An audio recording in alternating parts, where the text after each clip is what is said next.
Alongside Alex and T-Bone, I'm BK. It's BK and Ferrario here on 101 ESPN. The Cardinals seem to be holding the line for Ryan Fernandez, and I just don't understand it. So yesterday, you guys saw what happened. Cardinals ran out of bullpen arms. They didn't have guys that they could trust. Kyle Leahy had to get him out of one jam because, they went to, John King in that spot. And then they had to go to Jojo Romero. And eventually, Ryan Fernandez had to enter the game. They had no other options unless they wanted to go to Ryan Helsley. And they've made it very clear. They're not going to him in that specific spot. So it was Ryan Fernandez's spot. He comes in 3 pitches later. Boom, home run. Cardinals lose. You know the story of the game at this point. So they then come out afterwards, speaking of Ollie Marmol. And he had a quote that I just didn't get it, T-Bone. It didn't make sense to me. So I'm going to read you this quote. This is, again, from Ollie Marmol yesterday after the game, talking about his bullpen situation and why they're, at least reading between the lines, probably going to stick with Ryan Fernandez. Quote, "This is who we've got. We have to get them back on track. There's nothing coming from down below that's going to change what's going on here. We have to get these guys better. Way is for them to pitch. We are going to keep going with them." That was all loss against the Atlanta Braves. They seem to be indicating on The Athletic, they seem to be suggesting the runway, to use their phrase, that they're giving to Jordan Walker and to Nolan Gorman and Lars Nootbaar and all of these young guys position player-wise, the runway that they're giving to Matthew Liberatore as a starter, they are also extending that same runway to relievers. Now, Jojo Romero is one thing. You can't get rid of him. He doesn't have options. There is no flexibility there. He has to figure this out at the major league level, or you DFA him and he goes elsewhere. Like, you lose Jojo Romero. Maybe you're cool with that. I can promise you the Cardinals are not. So that's a different conversation entirely. Ryan Fernandez is really the guy to hone in on here. He has options.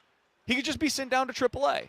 They did this 2 weeks ago with Chris Roycroft, who did not look like himself. The velocity was way down. The shape of the fastball was not what it was last year. And guess what? 2 weeks later, not only is the shape of the fastball back, but the velocity is actually up from where it was last year. He figured it out at the AAA level. He went down, got his head on right, got his mechanics back where they needed to be, and he's back to the player that they wanted him to be coming into the season.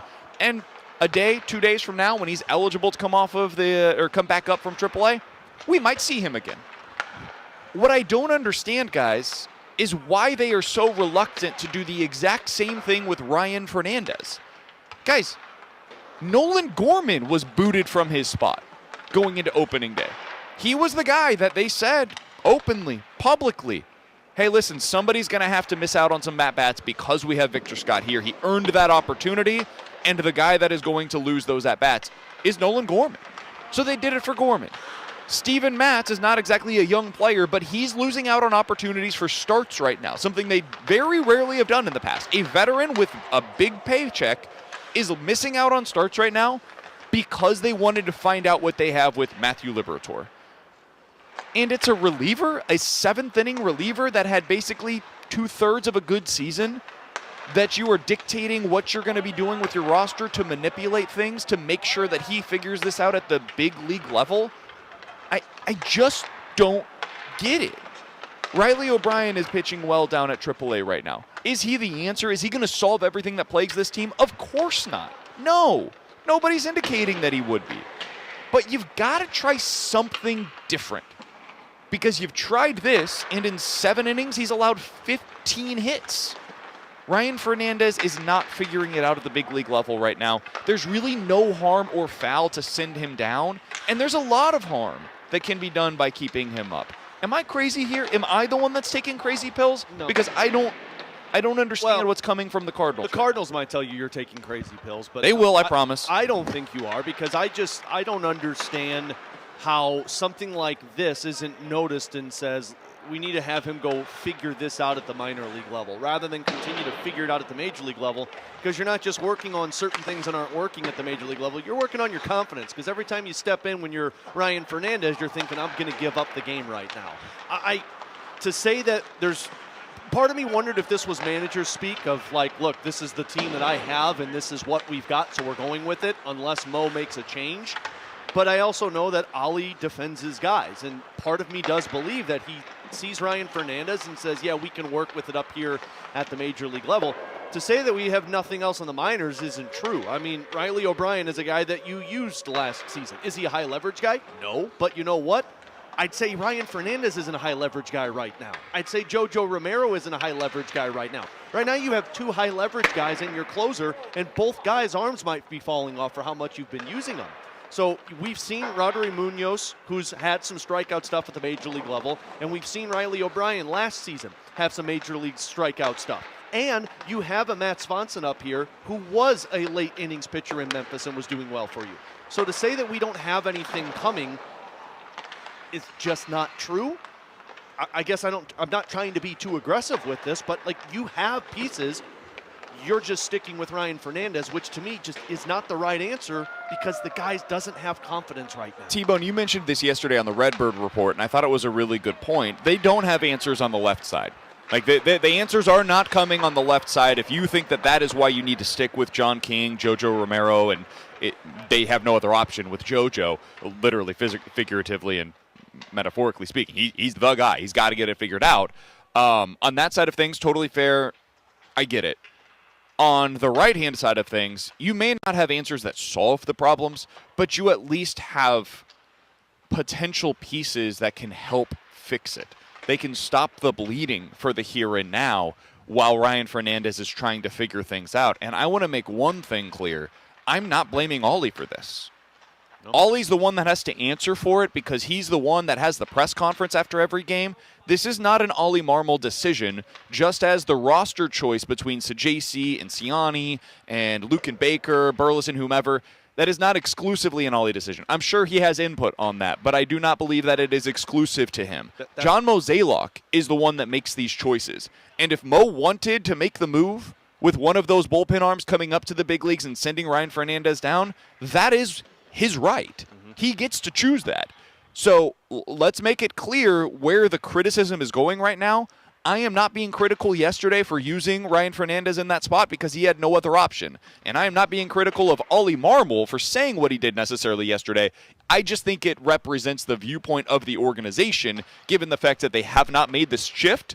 And that, to me, is him basically saying what John Mozeliak's viewpoint appears to be on this. So that's where my criticism lies. That's why that Ollie cut for me. Part of me feels like that's the only thing the manager can say. These are the guys I have, and these are the guys I have to throw out there. I had to use Leahy in that spot because we were trying to win the game. I had to go to Fernandez because he's the guy that I can use in high-leverage situations. I'm not blaming Ollie at all. I think this is what he has. This is the bed that he has, and he's got to lay in it. Yeah, I think Ollie basically gave kind of the shot towards the front office of, hey, I need a better arm. If you guys don't like the result, this is what's going to happen. And then he also gave you kind of the second comment, which was, hey, position players go 0 for 4. They have 3 strikeouts, and we don't want to send them down to the minor leagues. That was the organization as a whole, their standpoint. Basically, that was what Mo probably would have said if that was just Mo doing the press conference at the end. But, yeah, like I don't get the sticking with him because Ollie's made it clear he doesn't want to use him in that kind of situation yesterday. I mean, he's mentioned it. Hey, we're trying to get him in low-leverage situations. And as Katie put it in her piece, look, 16 of the Cardinals' 25 games this season have been decided by 3 runs or fewer. You just can't script low-leverage situations for these guys at the big league level. That's why it makes sense to send him down to where even if a game is close down in Memphis, that game doesn't matter overall. So it's understandable to send them down, work on this stuff. And sure, Riley O'Brien, probably not the answer you're looking for to come in and be a 4th high-leverage reliever from the right side for you. But you know what? Why not strike while the iron's hot? He's got strikeout stuff. They may not. Basically what they're saying, or at least the way that it seems, the way Ollie said they don't have anything down in the minors is, well, the profile on his pitches, you know, the way that it's moving, the way we look at it on the advanced analytics side, doesn't profile as a big league pitch. But at least try it, right? Just see if you can get some positive answers. And when you send down Fernandez, it's not like he's gone forever. You can call him back up in 15 days. I mean, you mentioned Roycroft. there's a fair argument to say Roycroft should be back up the moment his 15 days are up. So I don't understand the hesitancy. I agree on the left side, they don't really have internal options. I think they've got to try Matz in that role personally. And if they need a 6-starter, they can go with McGreevy. But on the right side, man, they've got plenty of guys down the minors. They can at least try. They can try O'Brien. When Munoz 15 days is up, they can try him. They can try Roycroft again when it's up. Lutos is on the 40-man roster, if I'm not mistaken. Like, they've got plenty of choices down the minors. This is a refusal to do it, not a, hey, we don't have anything down in the minor league. And if you want to be critical of Ollie, the place that you can be critical of him on is the unwillingness to use Fonson. Yeah. He's up here. He's an option for you. He's a guy who has experience late in games. And he has been utilized in one game so far this year. He's been up for, I think it's 10 days, and he's been utilized in one game. Now, some of this is, again, a reflection of what T-Bone just said, where it's like, hey, they're playing a lot of close games. And so if you're going to trust him, you're trusting him in a leverage situation, and that's not what you want. But this is where you're at, man. So eventually you're trusting Ryan Fernandez, and it has looked horrible. Like, worst reliever in baseball kind of bad so far this year for Fernandez, for guys that are getting multiple opportunities, consistent opportunities. So eventually you've got to try something else there, whether that's Swanson in the spot that you would typically go to Fernandez, or, in my opinion, just flipping Fernandez with somebody coming up from AAA. I think Roycroft is eligible to come up. I believe it's tomorrow or Saturday. I can't remember exactly which one it is, but it's one of those two. Maybe they wait for that to make the switch and they trust Roycroft more than Riley O'Brien. That's possible. If that's the move, it is what it is. You wait an extra day. But that, to me, is what needs to happen. Fernandez this year, 7 of his 11 outings, he's either blown a lead, had an inability to keep the game where it was in terms of a tie game or down by just 1 or 2 runs, or allowed a walk-off.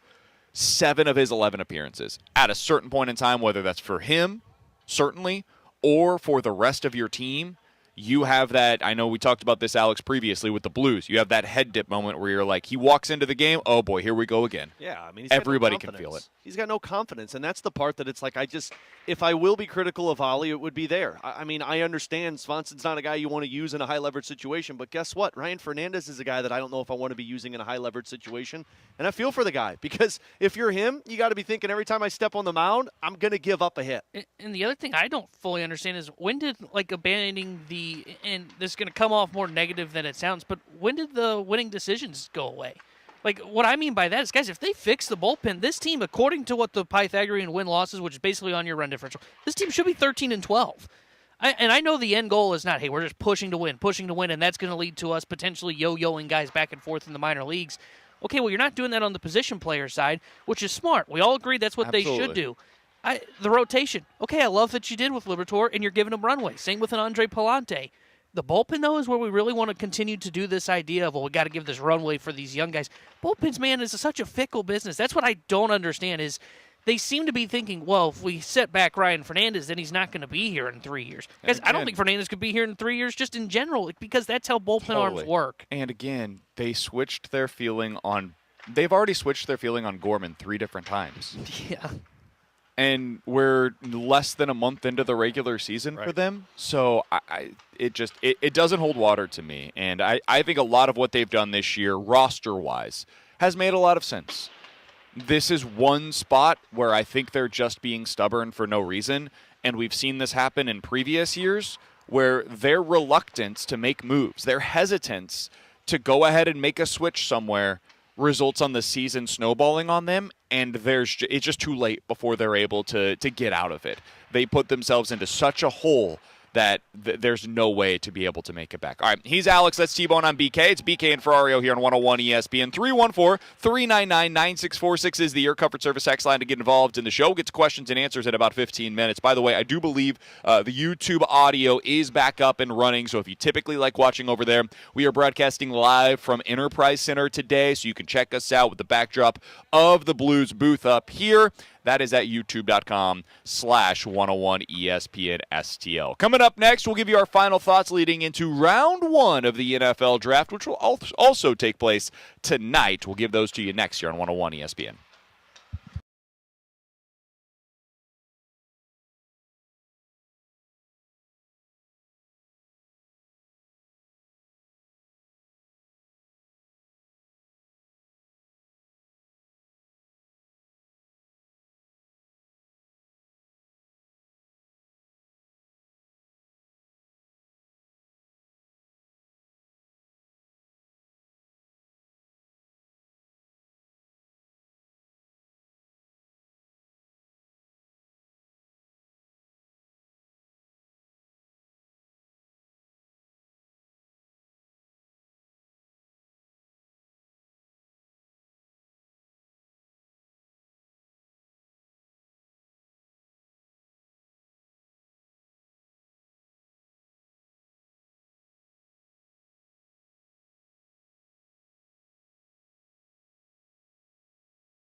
All right, let's dive into some NFL quick hitters, and today it is an NFL draft quick hitters here on BK and Ferrario. With Alex and T-Bone on BK, it's BK and Ferrario here on 101 ESPN. The NFL draft is tonight, at least round one is tonight.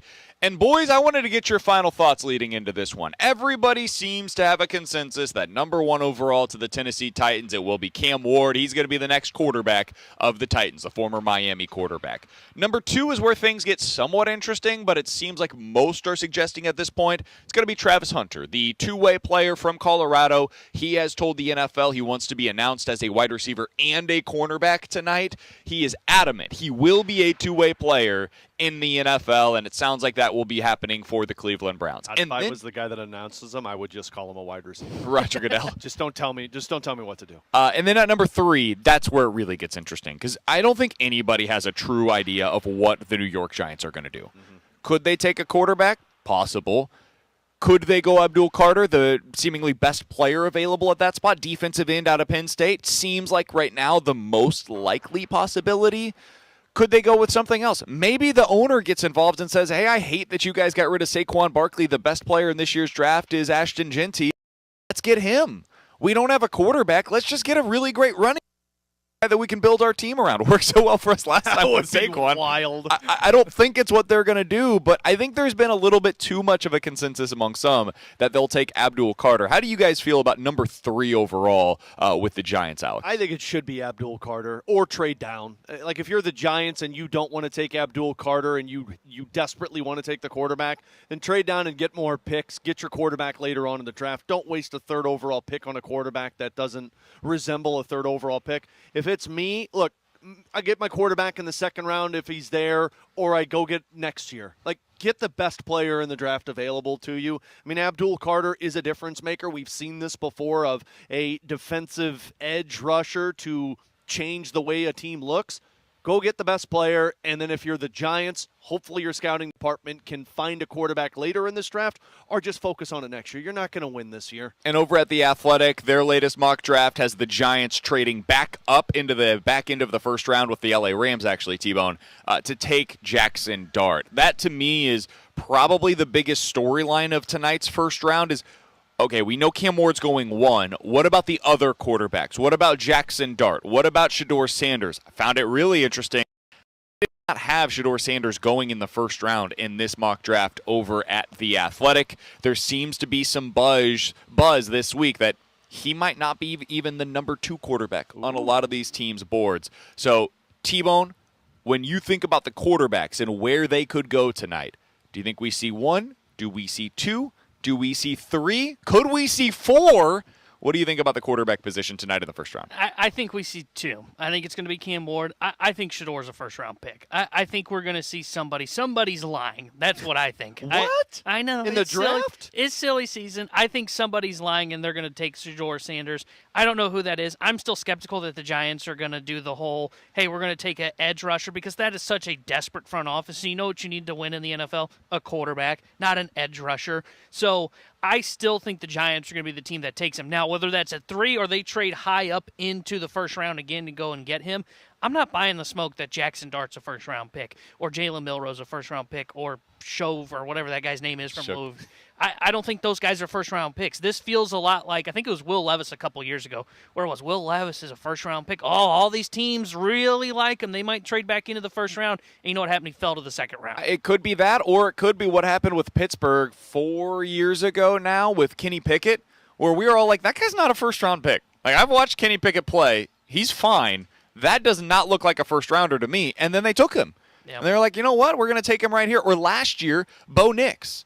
There were a lot of people that thought Bo Nix was not worthy of that first-round consideration, and the Broncos said, hell yeah, he is.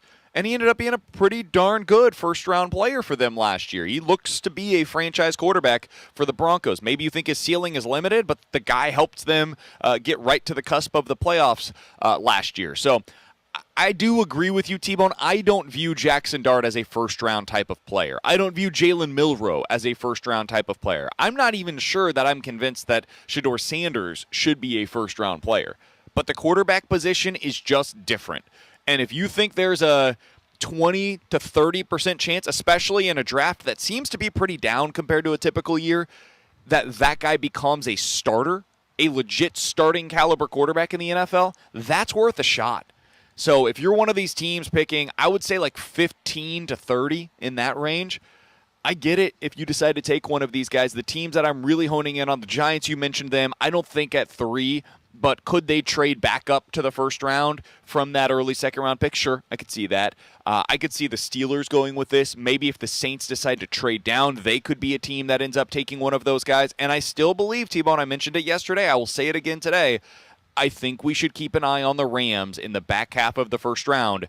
If Shador is there, if Jackson Dart is there, I wonder if they decide this is the year that we're going to get our heir apparent to Matt Stafford. We're going year to year right now with him. Let's get a guy in that can go ahead and take over from him afterwards, similar to what the Packers did when they decided, we're getting to the end of this thing with Aaron Rodgers. Yeah, I still don't think the Rams are doing that. They're going to go tight end. I think they're either trading up for a tight end or they're going to go corner, and if they don't like those two options or they're not there, I think they're trading back.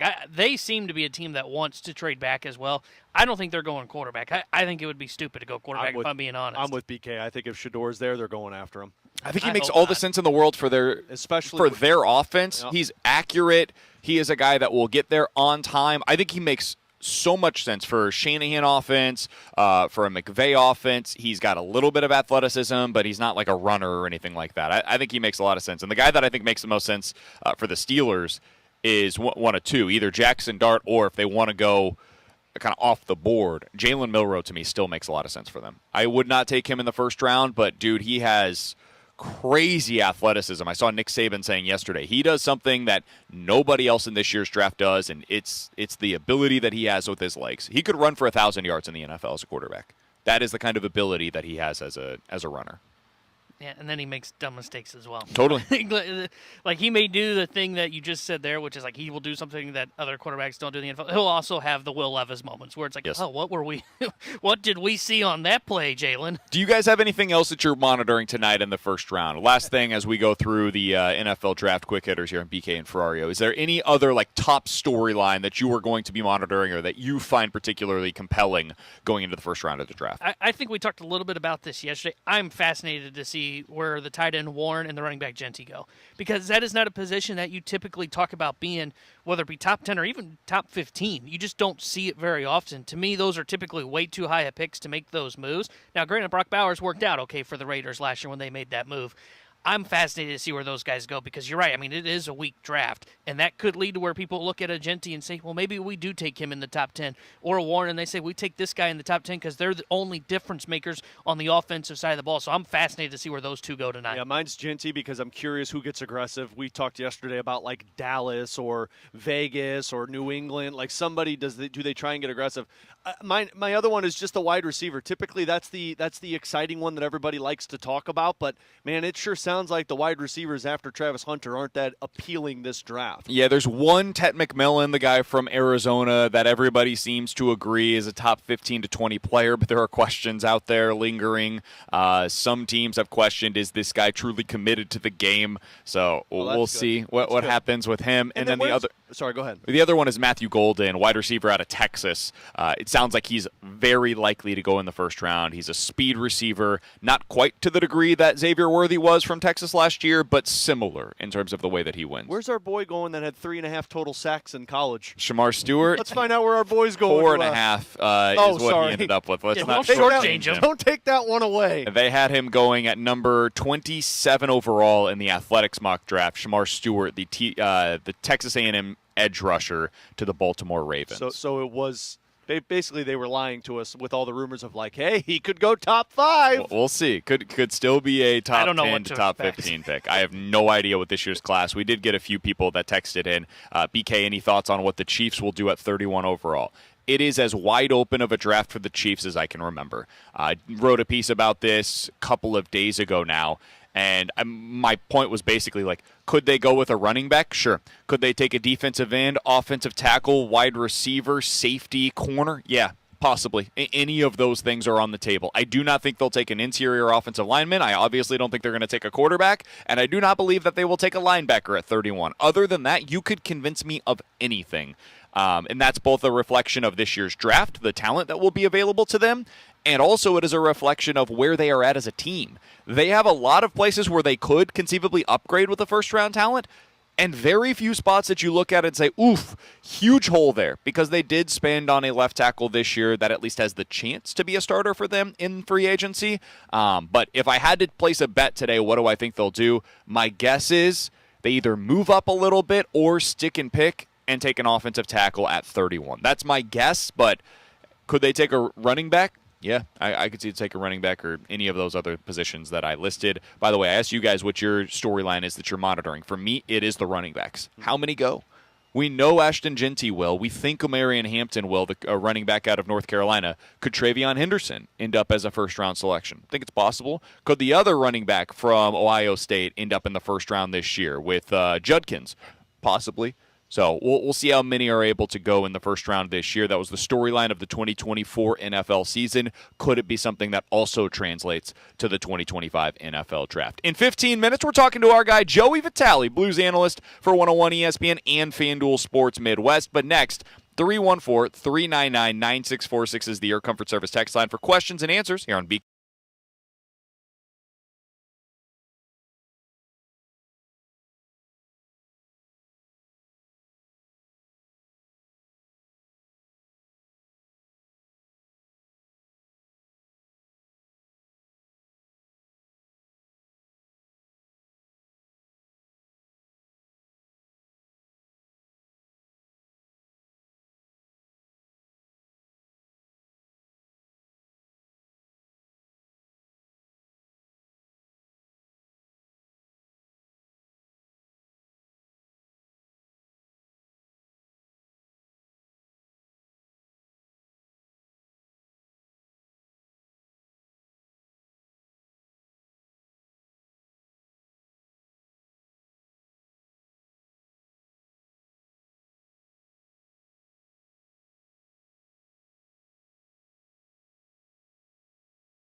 314-399-9646 is the Air Comfort Service text line for questions and answers. If you guys have any questions, go ahead and get them in right now on the Air Comfort Service text line.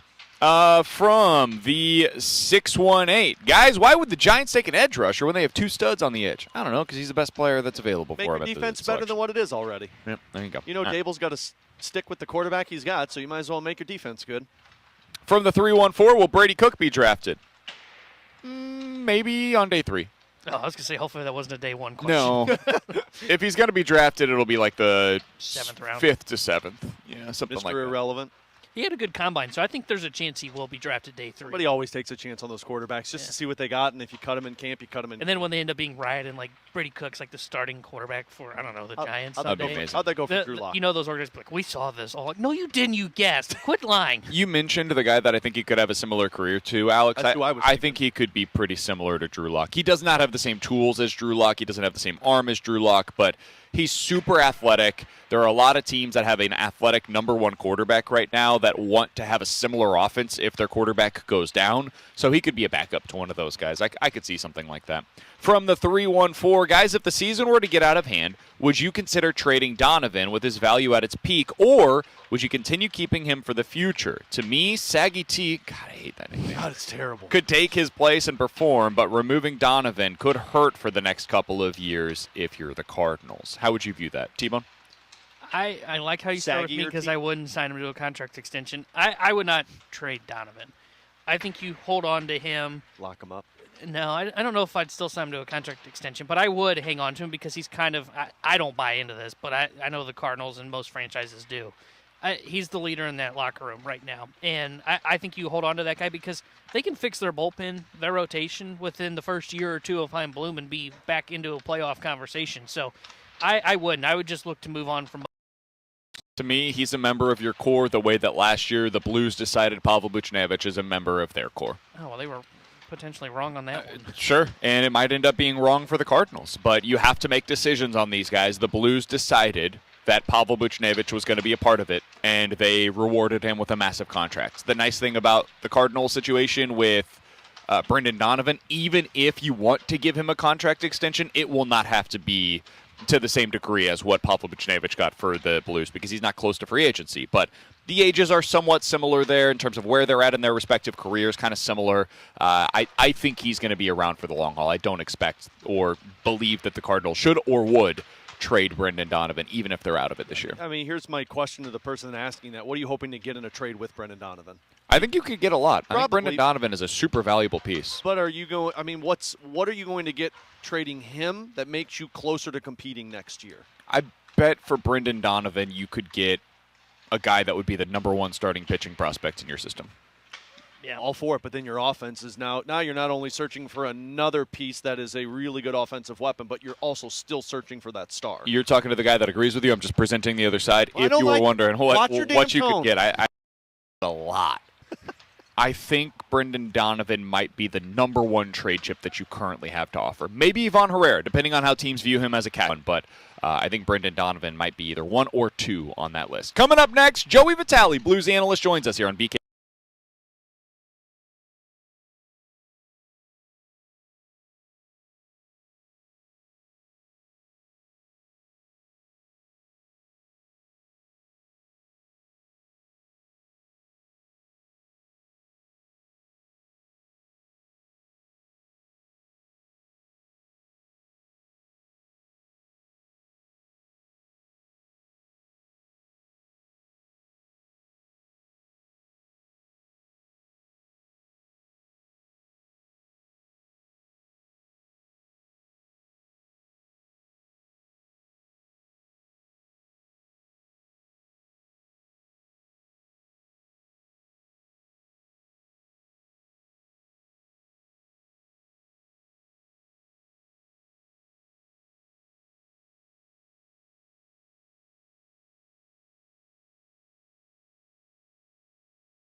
Hey, we're broadcasting live at Enterprise Center here today with Alex and T-Bone. I'm BK. It's BK and Ferrario here on 101 ESPN, and we're happy to go out to the Callier and Thompson hotline to be joined by the Blues analyst for both 101 ESPN and FanDuel Sports Midwest. He is Joey Vitale joining us here on the show. Joe, we appreciate the time as always. At a Game 3 with the Blues versus the Jets. How you doing, man? Joey! Aren't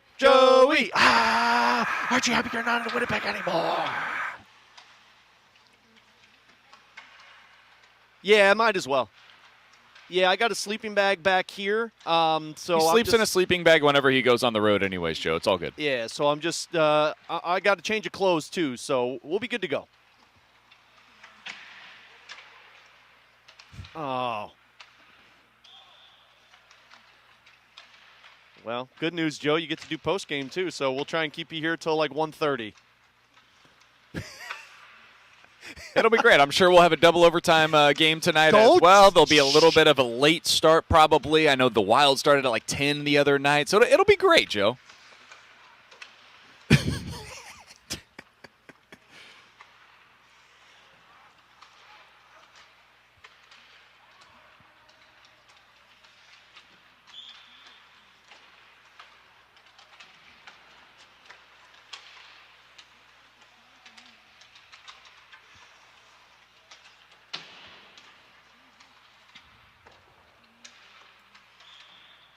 All right, let me get into that with you, Joe. We're talking to Joey Vitale here on 101 ESPN.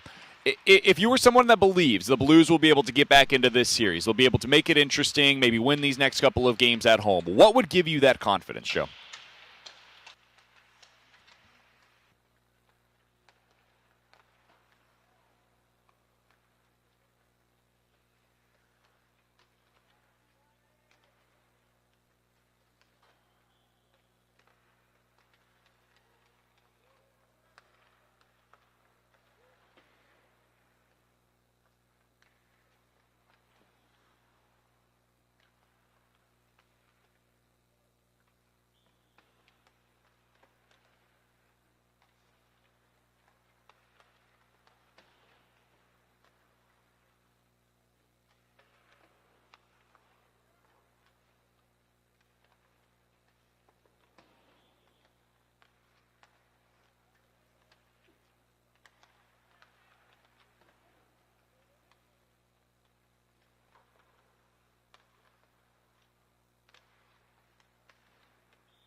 So, Joe, the first period, I agree with you, has not been a problem for the Blues in this series. The third period has, which is odd because the third period has been their biggest strength from the Four Nations break to the end of the regular season. What's changed?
Joey Vitale is joining us here on 101 ESPN. Joe, they are making a couple of changes to the lineup tonight. It looks like Texier, or at least based on what we saw today at morning skate, to go in with Sonny and Bolduc on that third line, and it appears as though Tucker will be in and Suter will come out. Now, they did the 11-7 the other night, so this is not Tucker's first experience in this series, but what was your reaction to those two potential moves in the lineup heading into tonight?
Joe, we'll dive deeper into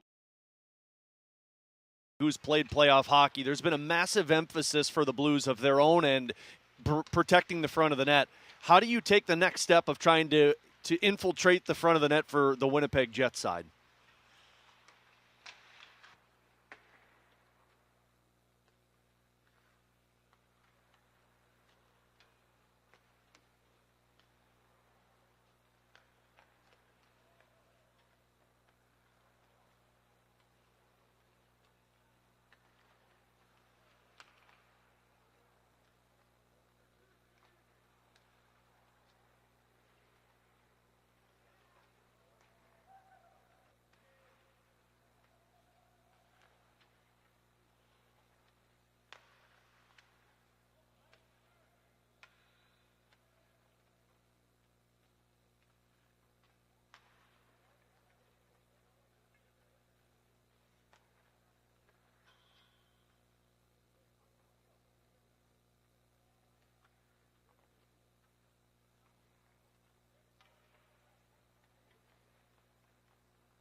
Joey Vitale will be on the call tonight right here on your home of the Blues, 101 ESPN. It's a late one, so just stick with us right here on 101 ESPN throughout the day. We're broadcasting live at Enterprise Center. The same thing will be true of the Fast Lane. And then Alex, as you covered, with Joey and Curbs here from Enterprise Center tonight. Game 3 of the Blues versus the Jets. Joe, appreciate the time as always, man. Thanks so much for hopping on tonight. We'll see you tonight at the rink. Absolutely. As Joey Vitale joining us as he does each and every Thursday here on BK and Ferrario. We'll get more on this series from Chris Pronger, his perspective. The Hockey Hall of Famer joins us in about 15 minutes. But, Alex, I do want to continue talking about some of those matchups with you next. He brought that up. Joey did. How do you match up with that Scheifele line, which, by the way, I think just had a ridiculous play on the ice while we were talking with Joey Vitale as the Jets are out for morning skate right now. How do you go about it? Do you consider switching things up, going with the shin line against them, or do you just roll this thing out the way that you normally would? We'll talk about that next year on BK and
The Blues have some big decisions to make ahead of tonight's game number 3. It sounds like a couple of lineup decisions have likely been made already. Alongside Alex and T-Bone, I'm BK. Jordan Deacon doing a fantastic job for us back at the studio. We are broadcasting live at the Enterprise Center today, where the Blues will take the ice later on this evening to take on the Winnipeg Jets in game number 3. And Alex, the big question that they have to answer is, how do you match up against that Scheifele line? They've been a killer for you so far. They've scored the game-winning goal in each of the first 2 games of this series. Kyle Connor has been the one that has been able to do so, but Scheifele has also been a matchup nightmare for the Blues thus far. They can't get any hits on them. They had just one against that line in game number 2, and Thomas does not appear to be at 100% in this series so far. So what do? You could go with that second line against them, but the second line has its own issues going on with it right now. Mentioned the numbers yesterday. Since the Dylan Holloway injury, the Kyrou-Shin line, when they've been paired together, have one high-danger chance. They've allowed 14. So I don't know if that's exactly the best matchup to go up against the Scheifele line. Joey mentioned you could try the WTF line against them. Just get super physical and see if that's able to work. Or you go back to Thomas. What do you think they should do in this game tonight? I think what they should do is they should go Shen, Neighbors, and Kyrou early on and see what that looks like. And you've got to bring a physical presence to that group. Now, I said earlier, you can't get crazy with it. You can't get out of place with it and just start putting your team in positions where they could get beat quickly. And so I think what you do with Shen, Neighbors, and Kyrou is you start this off and you find a way to bring a little physicality. But I also think what Jim Montgomery does is he doesn't go matchups. He rolls lines. He'll go Sundqvist, and then Faksa, and then Thomas, and then Shen. When the team's playing well, he's not afraid to use all 4 lines. When they're not playing well, that's when you see him really start to isolate matchups. So I don't know if Thomas is the best matchup for you right now. He's not 100%. Also, you need a lot of offense. So if I'm going to try and cancel out that Scheifele and Connor line, I'd start with Shen and Neighbors, see what that looks like, see if I can get opportunities to exploit matchups with the Robert Thomas line out there. But if this group is going to be as motivated as it sounds like Joey said they are in the locker room, I honestly don't know if I'd go with one specific matchup. I think I'd just look at this as 4 line combinations. Yeah, I agree with you. I would run out that second line of Shen, Neighbors, and Kyrou, just because Shen and Neighbors will bring a little bit more physicality than what your top line currently can with Snuggerud up there with Thomas and Booch. And, I mean, it's been clear. I don't think this is a conversation that we're having to this extent. I mean, they're going to get theirs. Let's just be honest. That counter line's going to get theirs at some point. But I don't think we're having as much of a conversation about this coming into Game 3 if Thomas is 100%. So I don't think there's any conversation about it. I don't either. And that's why I don't think you can match him up with him right now, that line. I think you've got to try the Shed Neighbors Kyrou one, see what it looks like through the first period, and then maybe you go back and adjust. And if you're still in the game, maybe then you roll the 4th line on him or you go back to the Thomas matchup. But I think you've got to try something different. And then, like you said, it try and helps you generate more offense when you can potentially have a better matchup for the Thomas, Booch, and Snuggerud line. I would go back to what they've been doing. I know that sounds crazy because it hasn't been working. But, man, to be fair, some of that is just Kyle Connor and Mark Scheifele making unbelievable plays. I don't think it mattered what the matchup was. I don't know if it was going to make a difference if it was the Shin line versus the Thomas line with that goal that Kyle Connor scored the other day. I think it was just going to happen. That's an unbelievable play by a couple of all-world players, and it was a shot that there was no chance that Jordan Binnington was going to be able to save it. I think a lot of this honestly comes down to Colton Parayko's injury more so than it does whoever the lines are that are out there against them, because Parayko's going to be on the ice for 20-plus minutes in this game, and a lot of those minutes are going to be up against that Scheifele line. And if you don't have a 70% Parayko, much less 100% Parayko, well, that makes things really difficult because then it's tougher for him to go win those puck battles. It's tougher for him to win with his skating the way that he typically could. So I'd go out there, try it with the Thomas line again, see what it looks like, and if it doesn't look good, you can adjust on the fly, but that's your best dude. You're going down with them, and you find out what they're able to do in this game. Here's why I don't want them to do Thomas, mostly because of how that line is scored when the Thomas line has been out there. It's where Cam Fowler has had to jump in behind the net to support Thomas to win the puck battle, which leaves guys alone in front of the net. And what that tells me is I don't know if Thomas has the ability like he would do if he was at a normal strength in this game to win those one-on-one battles. And that's why I'd like to see Shen. I don't know what to expect from the WTF line. If they were playing the way that they were at the regular season, end of the regular season, I'd say put that line on them immediately. But they haven't been playing well in the postseason, which is why I'm a little skeptical of it. But why I wouldn't want Thomas out there right now, or at least off the bat, is I don't know if I want him to have that extra help on one-on-one battles to abandon the front of the net, because we just saw the play during the break of Connor and Scheifele go down on a 2-on-1. Those two know where each other is at without even looking. And so if you put yourself in a position where you need extra help to win board battles to get the puck back, they're going to find a way to get the puck to Kyle Connor or to Scheifele or to Iafallo. So I would start with Schenn, and as the game goes along, if it feels like you really need to cancel out that line, then you can talk about Thomas. But early on, I think it's important to put some pressure and physicality on that group. So that's what we would do. Now let's hear from Jim Montgomery, the guy that actually has to make the decision going into tonight. Here's what he said yesterday about matchups.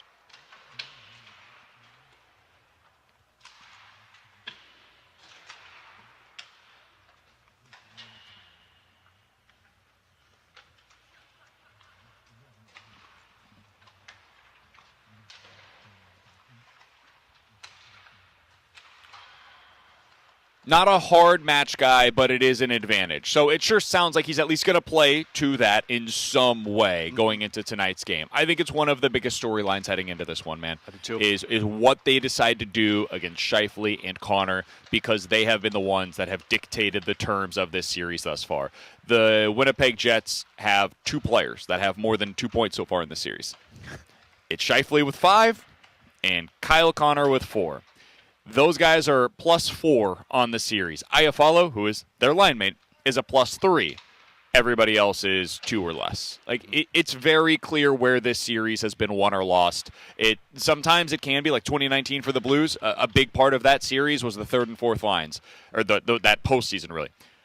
In this series thus far, it's been about the top line for the Jets, and they've just flat out been too good for you to be able to overcome, especially with your lack of scoring coming from your depth as well. Yeah.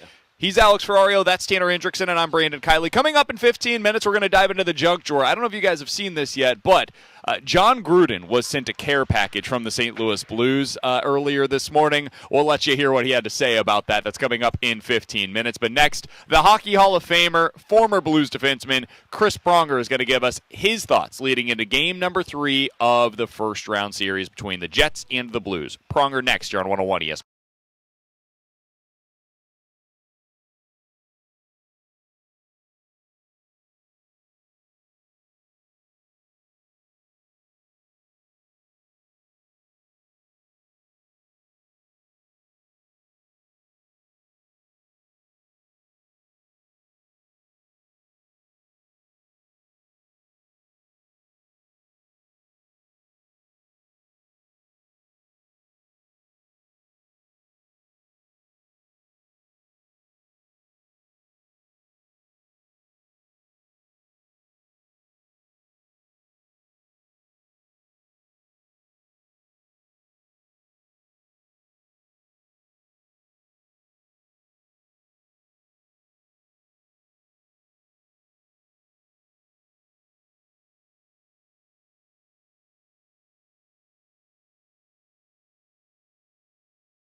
He's good to go?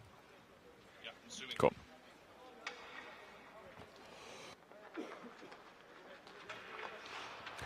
We're broadcasting live at Enterprise Center here today alongside Alex Ferrario and Tanner Hendrickson. I'm Brandon Kiley, and we are happy to go out to the Callier and Thompson hotline to be joined by a Hockey Hall of Famer, former Blues defenseman. He's been a part of a lot of these games in the postseason as well. He is Chris Pronger joining us here on the show. Chris, we appreciate the time, man. I know this is the best time of the year, certainly for somebody that's breaking down the game the way that you are now. How you doing today?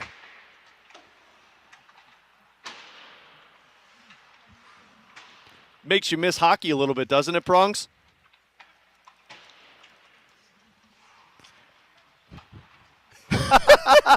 And you realize you didn't have to get driven through a wall at all. So, yeah, that makes a total amount of sense. Prongs, as a follow-up on that, can you describe what your body felt like as you were going through the playoffs?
Chris, one of the main reasons that I really wanted to talk with you is because, look, this isn't an easy situation that the Blues are in being down. And you were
Chris Pronger is the Hockey Hall of Famer. He joins us here on BK and Ferrario. Chris, when you look at this series, it's been pretty simple to describe from the outside looking in. The Scheifele line has just taken over at times, especially in these third periods. You've been a part of these things. What can you do to slow down a line like that, whether it be coaching decisions and dictating potentially some of the matchups or just what you have seen them have success with? Is there anything the Blues can do to take some of that away? How do you go about slowing down that line?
Chris, is there an art in the playoffs to finding a way to be physical, but also understanding that if you cross the line in the playoffs, they will call whistles, unlike the middle of the regular season?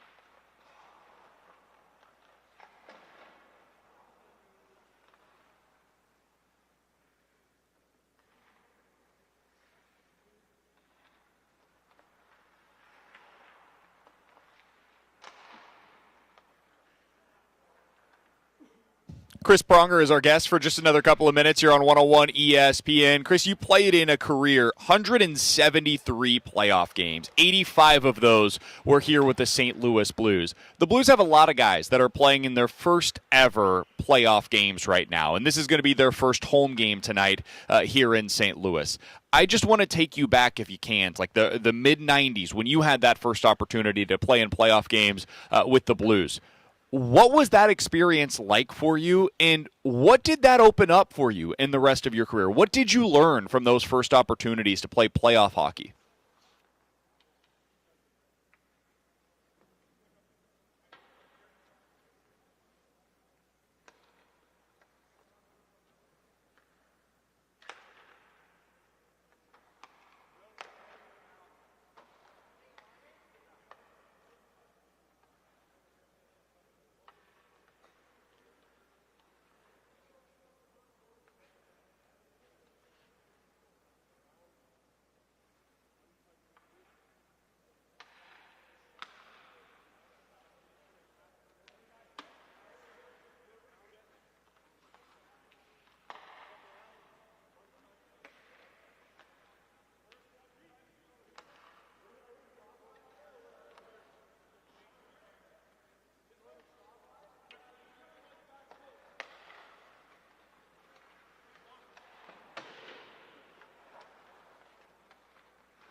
Chris, final one for me, and we always appreciate the time to catch up with you. You know, from up top, us media members can sit here and say after every game, well, you got to get to the net more. You got to get in front of Connor Hellebuck.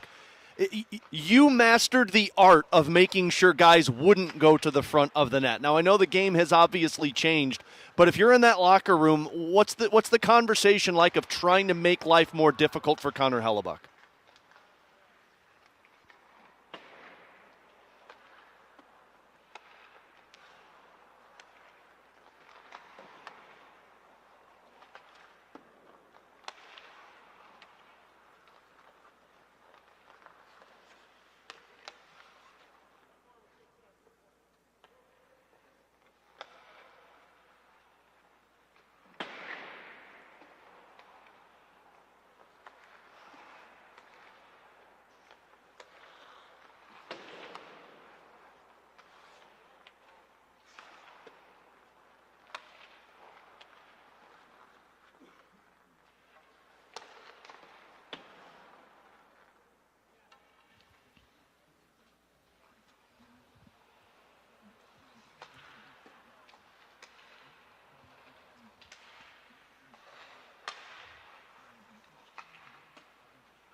always a pleasure to catch up with Chris Pronger when he has an opportunity to join us here on BK and Ferrario. He did so today ahead of game number 3, which will be played right here at Enterprise Center later on tonight. Prongs, appreciate the time as always, man. All the best for you. We'll talk with you again soon. Thanks, Absolutely. Prongs. That's Chris Pronger joining us here on 101 ESPN. Appreciate him doing so. 173 career playoff games, 85 of those, half of them, while he was here in a St. Louis Blues uniform. I wanted to ask him about what he remembers that he learned from those early playoff opportunities because, Alex, that's been something that we've talked a lot about leading into these playoffs for the Blues is, listen, none of us came into this thing with, like, some blue-colored glasses on how far this team's going to be able to go. None of us thought this was a Stanley Cup contender coming into the season or even coming into the playoffs. But even if they lose this thing in 4 or 5 games, it was a successful year. Mm-hmm. And a big part of that is because you got the revenue for the ownership group to be able to feel good about what they did this year, to spend over the cap. Uh-huh. And you got the opportunities for young guys to find out where they're at. When the game gets ratcheted up just a little bit, the intensity goes that much higher. The physicality gets that much higher. What do you need to do to elevate yourself? And now guys like, whether it's Jake Neighbors or Jimmy Snuggerud or Zach Bolduc or Tyler Tucker, who's going to get a big opportunity tonight, they'll be able to take this experience into the offseason and say, all right, this is where I'm deficient. Even a guy like Jordan Kyrou, take this opportunity where you're the go-to guy now and say, all right, this is what I've got to do to take my game to that next level. We've seen them do that before, and now they get to do it again. And for some of these young guys, it's the first opportunity for them to really elevate their game in an offseason after learning where they're still deficient. Look at the strides that Zach Bolduc took from last year to this year. And that was a guy that didn't taste the playoffs last year. And he turned himself into a legit potential 20-goal scorer, middle six winger for a team in 1 year without the playoffs. This is why at the beginning of the season I did put an emphasis on making the postseason, because you can sit here and keep talking about garnering all these assets and trading guys at the deadline and bringing in draft picks. None of that matters until these guys taste the playoffs. I mean, I'm glad you said Kyrou. Kyrou hasn't played in the playoffs since 2022, and at that time he was not the go-to guy. Thomas wasn't the go-to guy in the playoffs. So this is an opportunity for every single guy on the staff. Even a Dylan Holloway and Philip Broberg last year, like they got in as extra pieces in the postseason. Now, I know Holloway's been injured, but Broberg's been a top 4 guy for this team in every single game. Every single player that's on this roster is a piece of that core moving forward, meaning the mainstay guys. And now they're going to understand whether this game goes 4, 5, 6, or 7.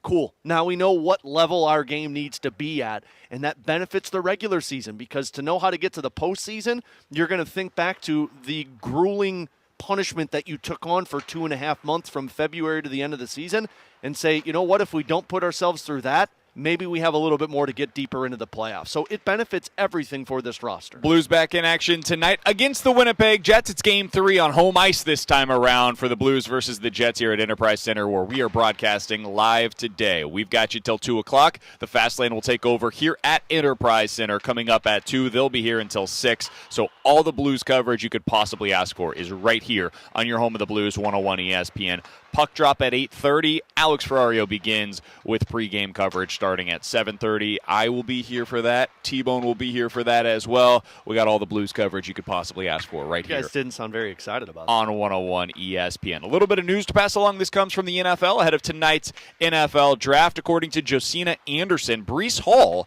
is potentially available for trade going into tonight's draft. That has, quote, increased within the past week and a half. Teams have been made aware of his potential availability. So Breece Hall, the running back for the New York Jets, potentially available via trade tonight at the NFL draft. So keep your eye on that. Any team that you'd like to see make that move, Alex?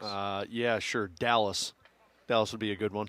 Washington. That's the Washington. first one that came to my mind. Who was the one that we talked about yesterday about trying to get Ashton Genty? The Bears. Bears would be another interesting Bears. one. Yeah, Bears another really good one. Yeah, the Bears would be another interesting one. Patriots, too, if you're Mike Sure. Campbell. Go get it. That's a great one. I don't know that they would trade him within the division, but that's true. They make a lot of sense if they would. You want to know another team that I really like for him is the Chargers. Yeah, get up. Put him with Jim healthy Harbaugh. running back. Who, Najee Harris? Was that who their big signing was? Like, yeah, okay. I would like that. That one makes a lot of sense, too. I could see something like Would you rather Breece Hall or Ashton Yeah, Genty? Denver. Denver's the team. If Denver's not going to be able to get Ashton Genty, and it sounds like they really would like to get Ashton Genty, they make a lot of sense for a guy like Brees Hall. Part of me wonders if it's going to cost the same, whether to trade up to get Ashton Genty. Oh, no. You think Brees Hall's more expensive? No, less. Second-round pick, third-round pick, something like that, probably. Which one would you rather have, though?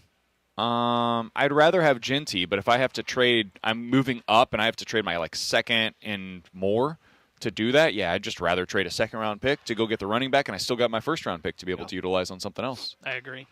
Personally, that's what I'd prefer. Now, if I'm picking if I'm the Bears and Genty's available, I would just rather take Genty. Oh yeah, because I've got him on a longer-term deal. I think he might be a better player right now.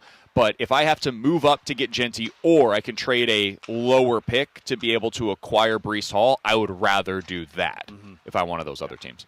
All right, he's Alex's T-Bone. I'm BK. It's BK and Ferrario here on 101 ESPN. If you missed our conversation with either Joey Vitale or Chris Pronger discussing Game 3 tonight between the Blues and the Jets, you can check that out after the show today at 101ESPN.com or the free 101 ESPN app. Those podcasts are sponsored by Schaefer Door Company. Coming up next, if you haven't seen it, you're going to want to hear this.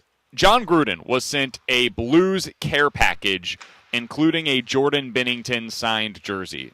You're going to want to hear the reaction next here on BK and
All right, let's dive into the junk drawer. So, John Gruden is an all-time personality. You don't need me to tell you that. You probably are familiar with his work either from his time as a coach in the NFL or what he did with ESPN. For me, his quarterback camps, that's kind of what got me into the NFL draft process whenever I was growing up, Alex. I used to watch the stuff that he would do over on ESPN. I thought it was unbelievable. It was really great work. So now he's doing some stuff for Barstool, and he was sent a care package. Some teams do this for him. He'll open it up, put it out on social media, and it just becomes like 5 minutes of watching John Gruden become the craziest human being that you've ever seen in your life. It's wonderful. It's a wonderful experience. So he got one today from the St. Louis Blues. And the Blues sent him skates, gloves, a jersey, helmet, hats, all kinds of stuff for him. And this is what it sounded like as he unpacked it.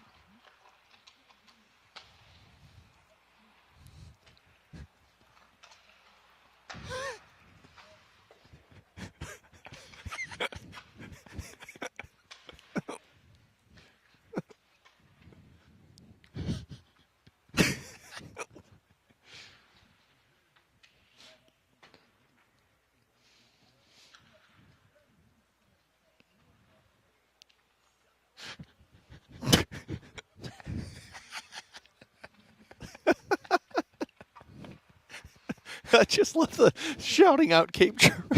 If you're from Cape Girardeau, get down the street. Shut him out, baby.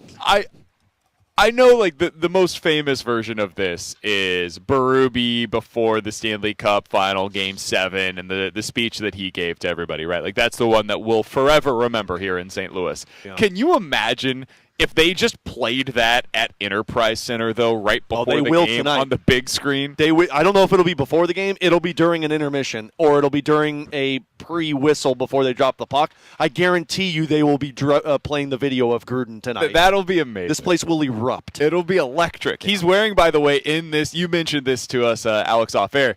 In the video, John Gruden is wearing, I believe it's a Jamar Chase Bengals jersey, which is just perfect. Yeah, he did that one on purpose. Given everything that's happened this week, I would guess, Alex, honestly, I would bet you that he is completely unaware of all of that stuff. Yeah.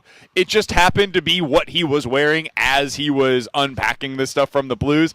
It's just perfect. It just adds that much more of an element to this. Just an unbelievable. Gruden's the best. Yeah, the absolute best. This is why the playoffs are always fun, because you get the hype videos from guys like John Hamm, and you get the normal ones that you'd expect. But during that Cup run, I think it was Game 3 versus Boston. They went live on their camera on the Jumbotron, and then just all of a sudden Nelly's standing down in one of the aisles, and it's like, what the hell? You always get the random ones, and I'll tell you, I didn't expect on my bingo card John Gruden having a Blues pump-up video before game number 3. I didn't either, but I'm glad we did. I'll take it. I appreciate it. I enjoyed it, and I hope we see it tonight out here at Enterprise Center. Alongside Alex and T-Bone, I'm BK. It's BK and Ferrario here on 101 ESPN. If you guys would like to get involved in the show, 314-399-9646 is the Air Comfort Service text line to do so. But coming up next, for the first time, I feel like it's now up to Jordan Walker to fix the issues that he's going through. There are no more excuses. It is no longer on the organization for going up and down or putting him in or out of the lineup. It's not on the hitting coach who has since been fired. No, now it's up to Jordan Walker, and we'll discuss that coming up next here on 101 ESPN.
Jordan Walker's going through it. There's just no other way to describe it right now, man. He has had a rough go of it. His batting average has dipped below 200. His OPS is below 600. Last year, he finished the year with an OPS plus of 71. Right now, 54.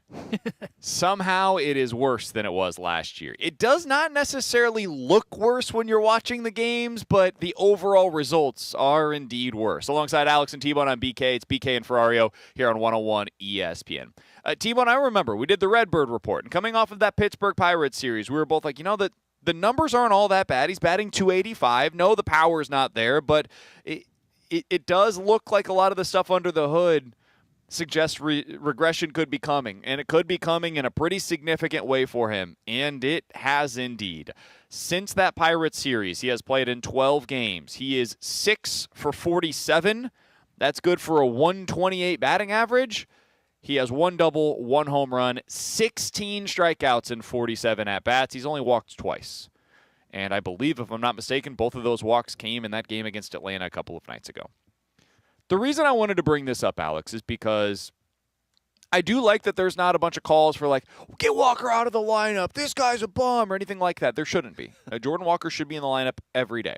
This is the year that you need to get more information about him. And even if he struggles this year at the plate, that does not mean that he's a bust. He could still figure it out. He is 23 years old. However, this is where I've come to with Jordan Walker. The hitting coach has been fired. There is no more putting him in and out of the lineup. You're not seeing defensive issues go to the plate right now and become issues there for lack of confidence because he's not playing poor defense. He's actually been really good in the field this year so far. This is no longer about any of the outside factors. There are not excuses externally any longer. Now it is about Walker needs to figure this out for himself. It is time for him to make whatever the changes are that are necessary to make this stuff more sustainable. And I know people hate hearing the whole, he's on the ground too much, he's got to get the launch angle going. I understand it. I'm not telling you got to like it. But what I am saying is that he's on the ground too much. It's a little bit better now. He's been on the ground a little bit less lately, but that line drive rate, that's what's going to get him to have success at the major league level. That doesn't mean put everything all the way in the air and try to have these moon shots and try to hit everything as homers. No. Walker can be a big-time doubles guy. He's got great speed on the base paths. He hits the crap out of the ball. But right now, too much is on the ground where you can't take advantage of that speed. Yes, some of it is he's going to be on the ground more than most stars because that's just the way that his batting plane works.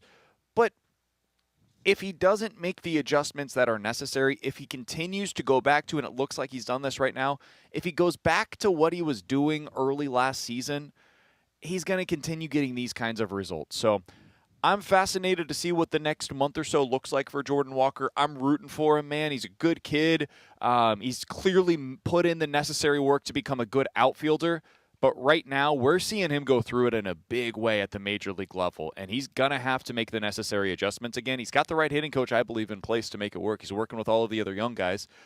It's about him doing the work and implementing that into his game again. Yeah, well, when you say that he's going through it, my initial reaction is good. I mean, this is what needs to happen. There's no more safety blankets of, well, we'll send you to Memphis and you can figure it out down there, or we'll go have you work and get your confidence back. No, man,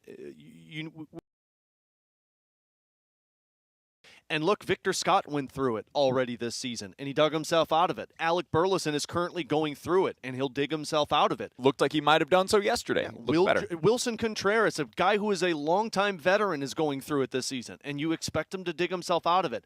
This is what happens in baseball when you're an everyday major leaguer, and you got to figure out if you can dig yourself out of this, because if you can't, you're right, BK. This is no longer on the hitting coach, Ali Marmol, John Mozeliak, blaming the minor leagues and the instructors.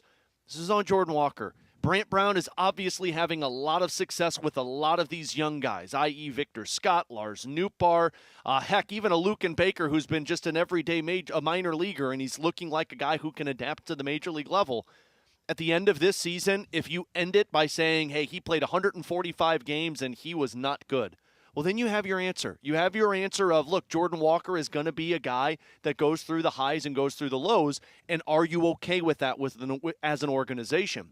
But I want him to go through these struggles. And guess what? I love that Ollie's continuing to play him. Continuing to say, Absolutely. hey, he's won for his last 25. Good. He's going to go out there and he's going to start every single game. And yesterday, with the bases loaded, probably should have pinch hit for him. I'm glad you didn't. This is a guy that's going to have to take the blows and figure out if he can punch back or not. Yeah, it's all on him now. I mean, you guys have laid it out perfectly. We can no longer blame a hitting coach because they did what Doug Armstrong has done with the coaching staff here in St. Louis, which was, hey, we're going to make some changes and we're going to kind of get to the end of that hourglass, right, to figure out what is the problem. Is it the coaching staff or is it the core that we've put in place? And for Jordan Walker, it's, hey, we've gone through a new hitting coach. You're getting everyday opportunities. They're not sitting him on the bench. They're not sending him down. They've made the role fairly clear for him of, you're playing every single day. And now it is a matter of time, okay, what are the adjustments you're going to make? It's nice he got off to the great start that he did, but we know baseball's going to punch back. It happens all the time. And then it's just a matter of, are you capable of making that adjustment, or are you just going to let baseball continue to carve you up? And right now the answer is baseball's carving him up. Now we'll see if he's able to make those adjustments, because the best thing for the organization is they get positive returns on Jordan Walker because he's got the highest ceiling out of all the prospects they have in their system outside maybe J.J. Weatherholt now. But we'll see. I like the fact that they are playing him every day. I think it will get to a point where they will get to a crossroads of what do we do? And I think the answer is still going to have to be we have to run him out there every day. It's just, man, you look at the way that pitchers are pitching him, and it's no secret what's happening. It's been the same story. And it is about pitch selection for Jordan Walker. And it's been slightly better where low and away. This year, 30% of the pitches that Jordan Walker is seeing low and away. And if you're looking at like the percentage swing rates, low and away, last year he was at about 31% low and away. This year you're looking at 26% low and away. That's an improvement. He's laying off of it more often than he did last year. Here's the problem. He's whiffing on 68% of those swings.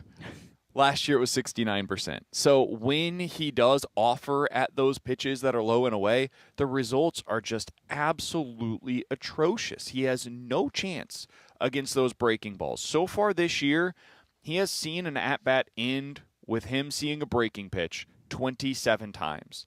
On those 27 pitches, how many times do you think he recorded a hit? 27 times he offered at a pitch on a breaking ball this season. 2. How many times did he end up with the hit? Say I'll go 1.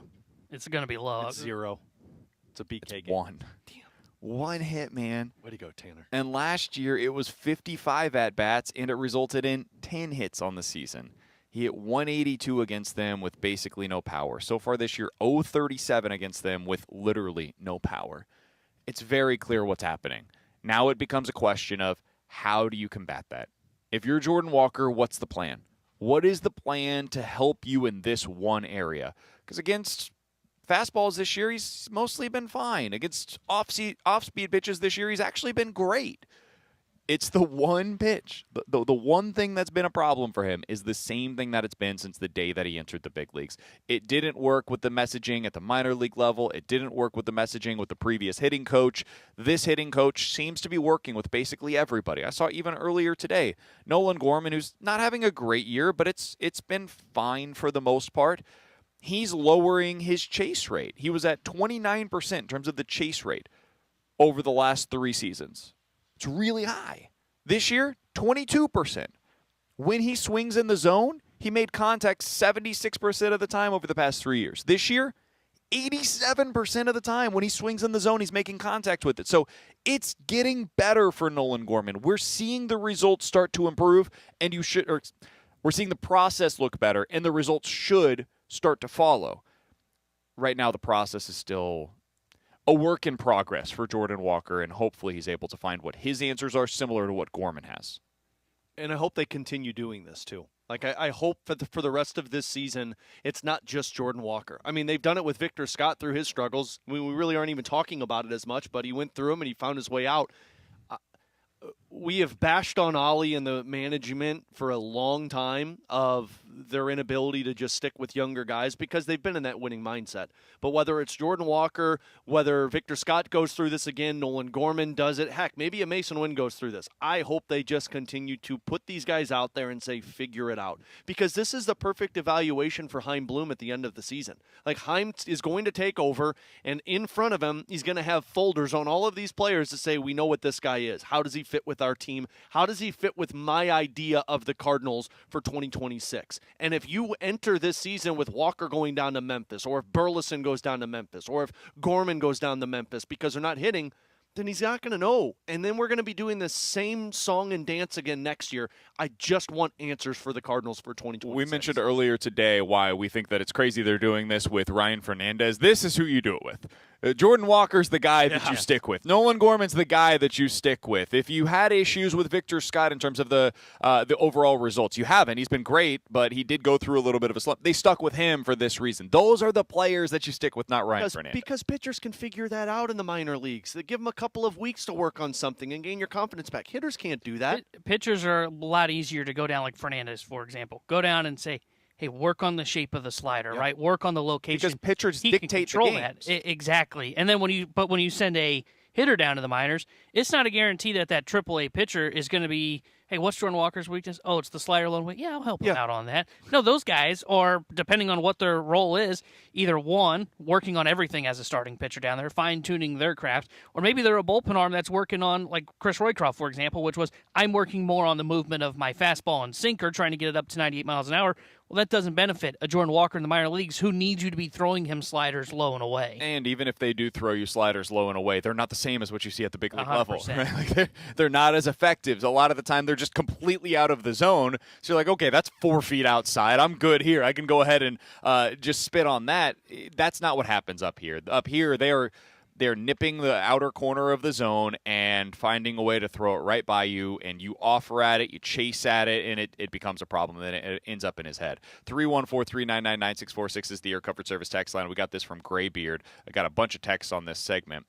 He says, guys, what happens if Jordan Walker is just not that good? Then they miss. Yeah.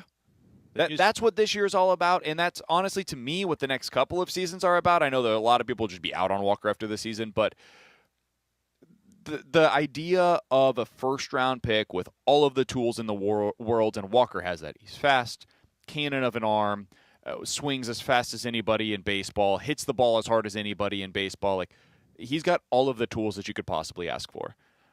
Sometimes that doesn't come together as a fully formed baseball player. Sometimes it just doesn't happen. And that might be the case for Jordan Walker. I'm certainly not there yet. I'm not ready to go to that place, but if it doesn't work out, then it doesn't work out, man. I don't think that's necessarily a reflection on him not working hard enough or the Cardinals not being able to get it out on him. Sometimes it just doesn't work.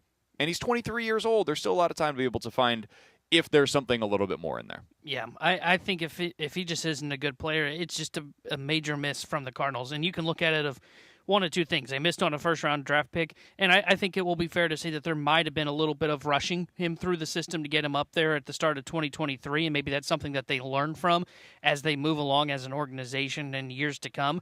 But yeah, sometimes these guys miss, and the problem for Jordan Walker is it's not something that it's very hard to fix the batter's eye, right? It is something that is very difficult to fix is the batter's eye. It's one thing to say, hey, we need you to lift the ball. That you can kind of work on a little bit. They're trying that. They've tried different things with that, and maybe they can't even fix that with Jordan Walker. But the batter's eye is one of those things that almost comes naturally. It's hard to really work in and hone that craft. We've seen that in a bunch of careers. Like, you look at shortstop from the Cubs that went to the Tigers. Why am I blanking on his name right now? Addison Russell? Javi Baez. Baez. He was a guy that was just overly aggressive. Everybody knew it. Terrifying profile when he hit free agency, and that ultimately ended his career. Sometimes that happens to guys, man. And that's obviously very different body types, very different styles, but just one example of what you're talking about there, where guys sometimes are either overly aggressive or they just, for whatever reason, don't end up seeing the ball well. All right, coming up in about 15 minutes, do want to get back into the Cardinals. The offense has really gone cold lately. Is that a sign of things to come or a reflection of the pitching that they've gone up against? Plus, speaking of pitching, the starting rotation quietly has been great since that Boston Red Sox series. We'll get into all of that in 15 minutes, but next, the Blues have been an outlier all season long. They fired their coach and made the playoffs. They had like a 5% chance to make it to the postseason and then found a way after winning 12 in a row. Can they do that once again this year in the playoffs? Talk about it next year on 101 ESPN.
That was the Carolina Hurricanes against the Washington Capitals, and it was about 5 years ago.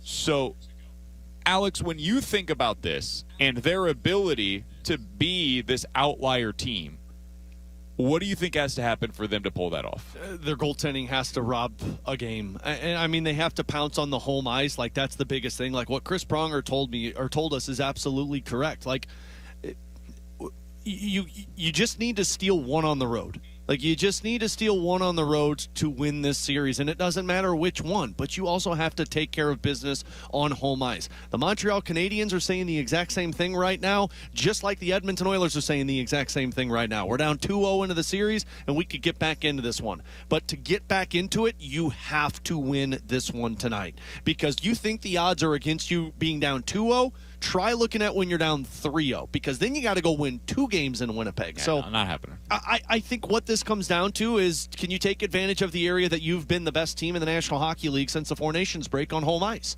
Because they have dominated the opponents. They have the best goal differential on home ice since the Four Nations break. They've got the best record on home ice, and you've got the best goaltender. He's got the 5th best goal saved above expected on home ice since the Four Nations break. So all of that is telling me, what's the outlier? The outlier is home ice advantage. Now you've got it. Now you have the opportunity to drag yourself back into the fight. Because if you do it, and let's say hypothetically you win both of them, now you're just talking about a best of 3 and win 1 game in Winnipeg. So it's not as daunting of a task as it seems, but it all comes down to this one. And yeah, I do think the Blues can be the outliers because they've had their backs against the wall all season, and it really, nothing affects them.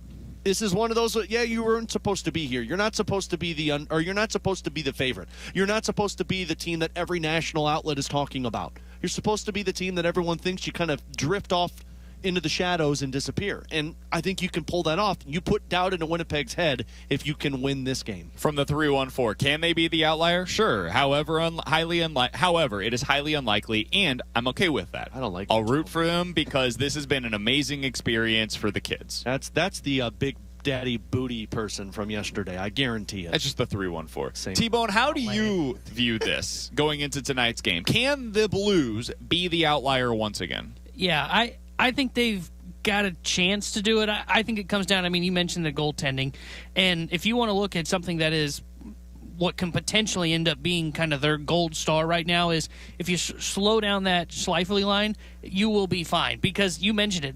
It's really him and Connor that have multiple points in this series. They've held the second line of the Jets in check. They've held the third and fourth line in check. Really, it's just that one line. So if you can find a way to slow those guys down, bring the body to them like they're saying their goal is tonight, the Blues have played them fairly well then by holding everybody else in check. So if you can do that, then I feel pretty good about your chances. And that's when the 5-on-5 numbers will start to shift, maybe not in their favor, but they will pull back to being about even. And then we talked about this before the show today. Then to me, it will come down to special teams. And the Blues have been winning the special teams battle so far. Their power play's been better than the Jets. The PK's only allowed the one power play goal against so far. That's the key for them if they're going to make this comeback. Bennington's got to be excellent.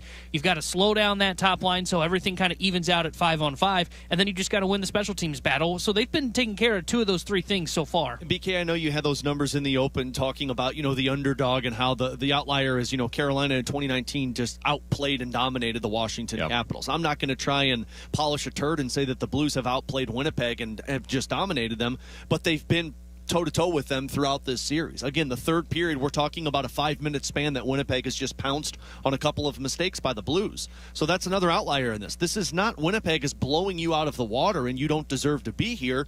You're talking about 2 goals that were scored by Mark Scheifele that weren't supposed to be goals, and you're talking about 2 mistakes that led to the go-ahead goal for the Winnipeg Jets. So you've been toe-to-toe with the President's Trophy team. You're very familiar with them because you're in the same division.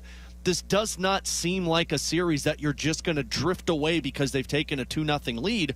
But again, I don't think you're coming back into this one. I do think a sweep is a realistic outcome if you don't win this one tonight. 314-399-9646 is the Your Covered Service text line. From average size, I'm not saying the rest of that. Oh, the Jets literally lost 4 home games all year. What makes you think they can take 1 in this series?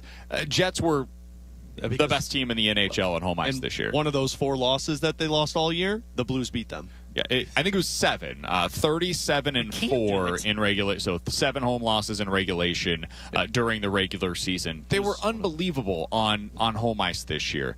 Could the Blues do it? Sure, they could. I also would argue the other side of this.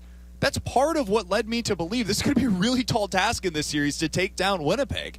And that included especially the first 2 games. Dude, they were on home ice. That was part of what the Blues were up against, is trying to beat them in their arena where it's really hard to win. Meanwhile, now the series has shifted. It is here in St. Louis. And Alex mentioned it, the Blues have been amazing here at Enterprise since the Four Nations break. And the guy that's led the charge for them is the guy that all of us, he's the reason why we think they can potentially go on a run this year. It's Jordan Binnington. Binnington has been the key component for them finding ways to win at home down the stretch. So, can they do it? Yeah, they absolutely can. They're capable. They've done it before. They've surprised me. I'm not going to completely rule them out to do it again. Do I expect it? No. I think expecting it is asking a little bit too much. But, dude, Game 3, could they win tonight? Absolutely they could win this game tonight. I think they probably will win this game tonight. Game 4, I have a little bit more questions about, but I think the Blues are going to bounce back. I think they're going to play a really good game this evening. They're going to be energized by this crowd. You mentioned it, Alex. It's not like it's been some overwhelming shift in favor of Winnipeg so far in this series. I think Winnipeg's been better, but it hasn't been crazy. If you keep it up on the power play, you keep them at bay on the PK. That is one thing that I am a little worried about, to be honest with you. That power play has not gotten going yet for Winnipeg, and eventually it probably will. I don't know, though. Without Ehlers and Velarde, that's why you wanted to take advantage of that. You've got to find a way to slow them down, that Scheifele line. You find a way to win. Yeah, find a way to win. I feel like we're the Bob the Builder theme song right now. Can they do it? Yes, they can. Oh, I was thinking of I think I can. Thomas the Tank Engine. Yeah. Either way, we're a child's show, right? A little different than Bob the Builder, but close enough. But I love you were right Bob there. The Builder. I think I can. Can he? Is Bob the Builder still around? No. Do we know? Way. Is he still a thing? Now I think everything's shifted. Yeah. No. What was your go-to childhood video? I was an Arthur guy. I was a big Arthur guy. I was Wiggles. Oh, okay. Different era. Terrible. Certainly. Terrible. I couldn't stand Blue's Clues was I was one. big Blue's Teletubbies Clues guy? Huh? Were you a Teletubbies guy? That one was awful. No, wasn't sure. I was big Blue's Blue's for sure. and I was big Sesame Street. I was not Sesame Veggie Street. Tales? No, You a not Big me. Veggie Tales guy. That was when Yeah. I was older. Yeah. I think. What? No way, because that's when I was older. Oh, what am I thinking? I was like, I don't think that's That right. was not when you were older. They were off air when you were older. All right, Must coming have up been in reruns. 15 minutes, we'll get into the BK and Ferrario Rewind, but next, the Cardinals rotation quietly been a little bit better than you might anticipate over the last couple of weeks. We'll tell you about it and get into the offense as well next year.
alongside Alex and T-Bone on BK. So we're going to get into the Cardinals here in just a moment, but Alex brought something to my attention during the break that I've got to bring up here because it is highly, highly controversial, but I think it's an opinion that I really will have this offseason. So, The terrible one. in other words, BK take.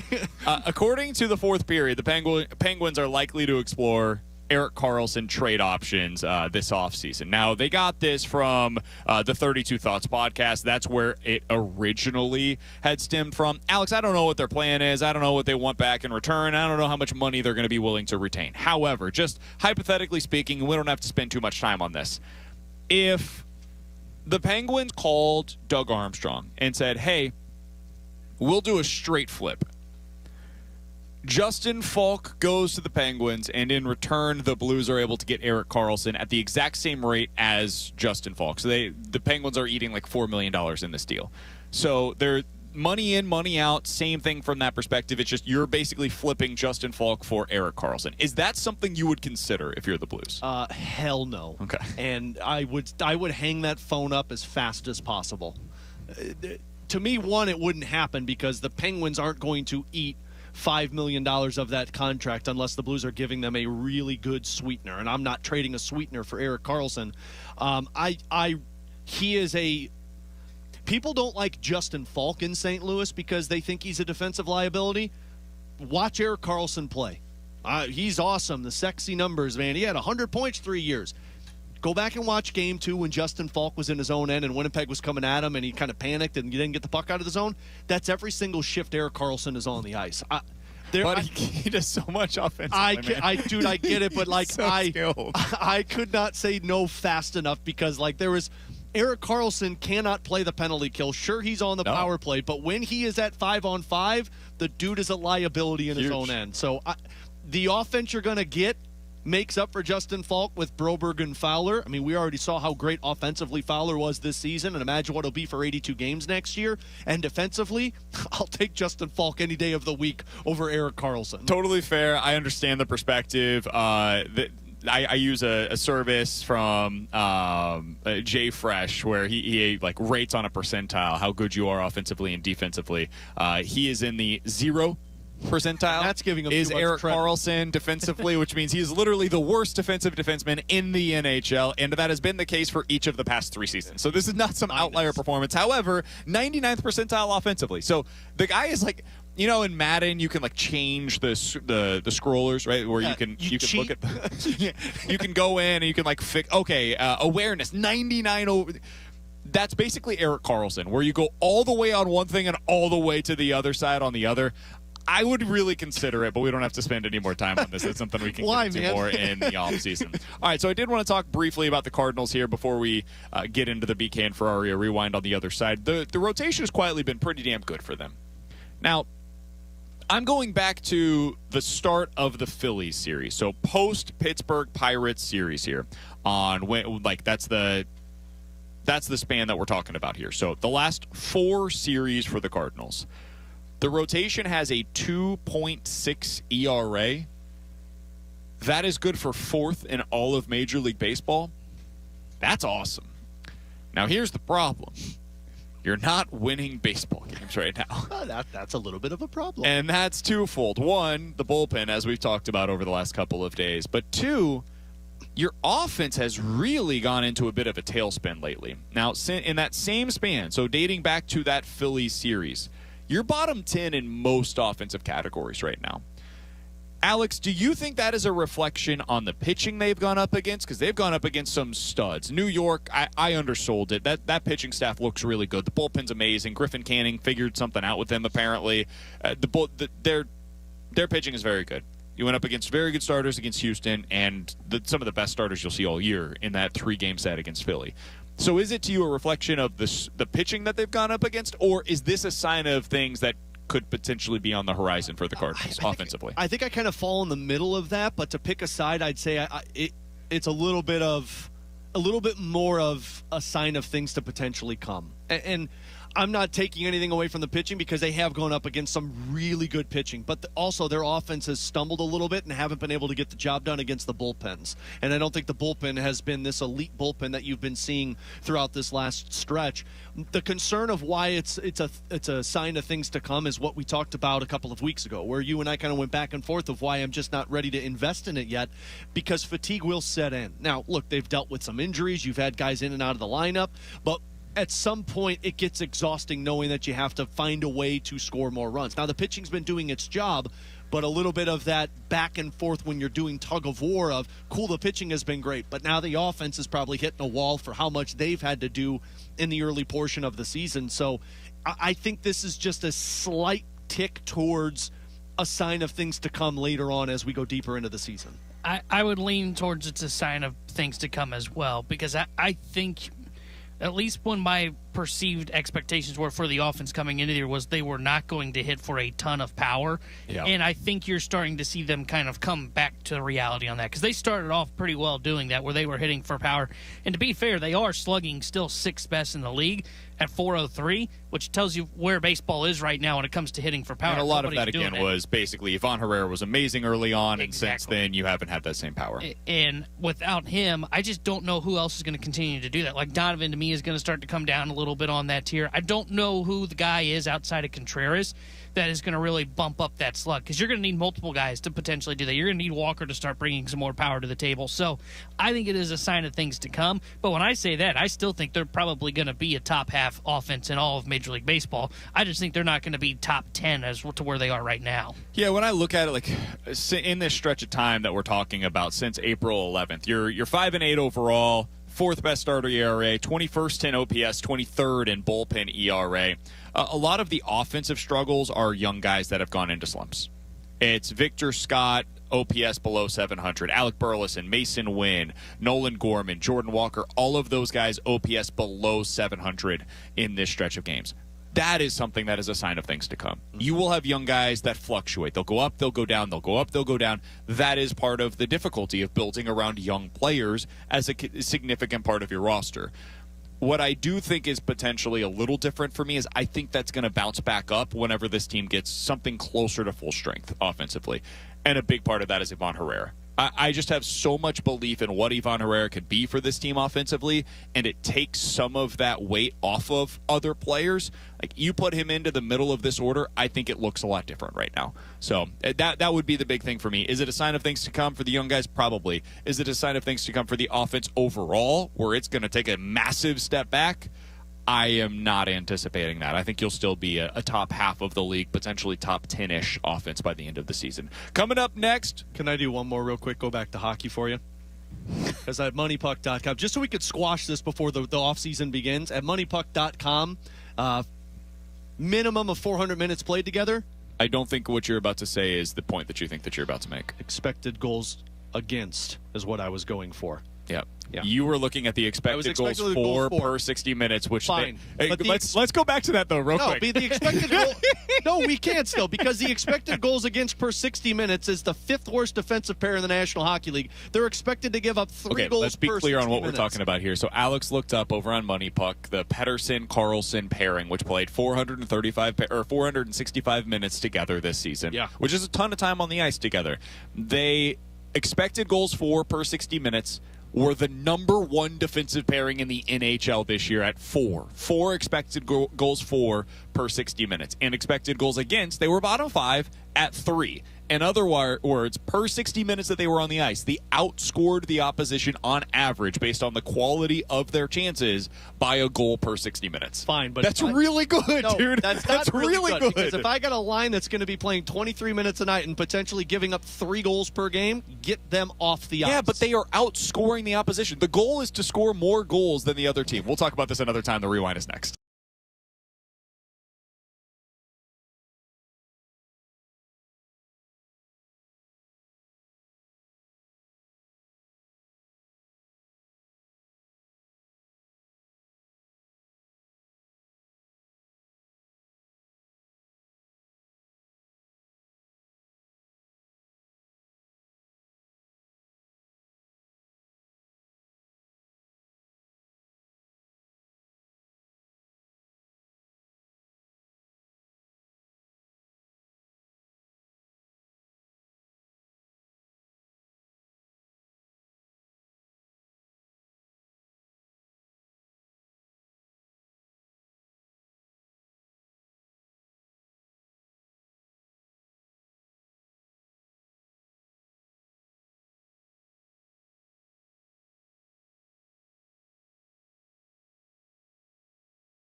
alongside Alex and T-Bone, I'm BK. There's nothing better than being out at Enterprise Center for the start of the playoffs at home. Blues Game 3 tonight against the Winnipeg Jets. We'll be right here in your home of the Blues 101 ESPN. Pre-game coverage starts at 7:30. Puck drop for that one at 8:30. Again, all of that right here on your home of the Blues 101 ESPN. We've been broadcasting live today at Enterprise Center since 11 o'clock. The Fast Lane will do the exact same thing from 2 until 6. Jamie Rivers, of course, on the call for FanDuel Sports Midwest. You're not getting better coverage of the Blues anywhere than you are right here today on 101 ESPN.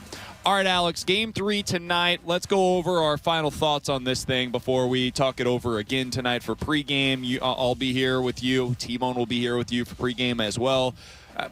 To you, the biggest storyline, and Jordan, we can go ahead and take down that bed whenever. The biggest storyline for you going into tonight's game is what? Jordan Binnington, because I think this is a game that you need your goaltender to steal for you.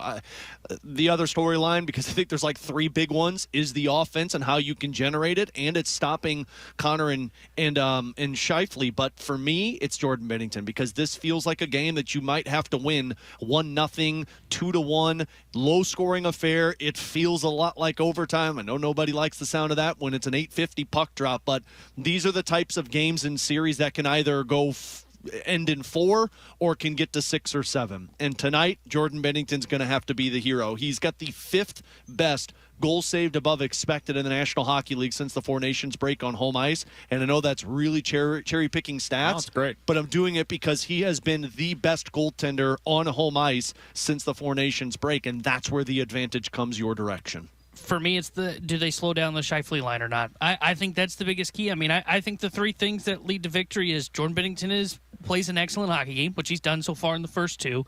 You win the special teams battle, which the Blues have done in the first 2. And then really just you have to win at 5-on-5 or at least be even at 5-on-5.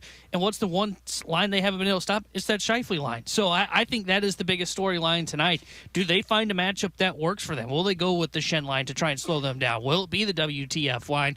Or will they run it back with Robert Thomas? They've got to find a way to slow down that line because that's the only line that has really killed them so far in this series. To me, you ready for this, Alex? I'm going to do the thing where I play to the fans. Is this another Erik Karlsson thing? The biggest storyline tonight is you, the fans. Get the hell out of here. I can't even look at them. God, the Blues are 11-0-1 at home since the Four Nations face-off break. The one loss that they had at home, Alex, since the Four Nations break was to who? Winnipeg and Joel Hofer in net. The biggest storyline tonight is how the fans re-energize this team. And I'm actually being serious. I know it sounds unbelievably corny. I think the biggest advantage that the Blues have in this series is how they've played at home. Yeah. And I think a big part of that is truly the energy that they get from this fan base when they're playing here. So going into the third period, that's been their biggest issue in this series, right? Yeah. They're going to play the Phil Collins song. I can feel it coming in the air tonight. Yeah. This fan base is going to go absolutely berserk. It's probably going to be a 1-goal game one way or the other going into the third period because that's what this series has been. There's going to be a big hit at some point early on in the third period from somebody, probably Braden Shin at that point, and it's going to get them going. And the Blues are going to find a way to win. They're going to do it because it's on home ice. It's in front of you, the greatest fans of the sport of hockey.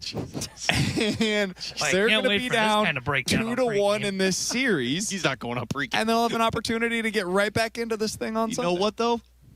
We're not going to hear Country Roads tonight, so I call that a win.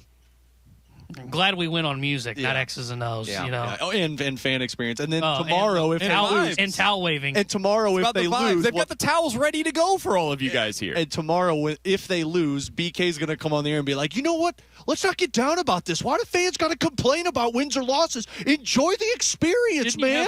Didn't you have fun in the playoffs? They're back. No, I'll tell you about the expected goals when they were expected to score 3 and the Winnipeg Jets were expected to score 2. I just can't believe you went the fan route. Oh, man. Wild. For the X's and O's guy, the super analytics Excel sheet dude, It's about Can you the put fans. the cherry on top and tell me how they need to get off to a fast start? No, get to the not front of doing the net? that. Not Oh. doing that. The Blues will get off to a hot start. That's the one thing they've done exceptionally well so far in this series. And tonight they're probably going to start off down 1-0. He's T-Bone. That is Alex. I'm BK. We'll be back with you guys tonight at 7:30 for Blues pregame.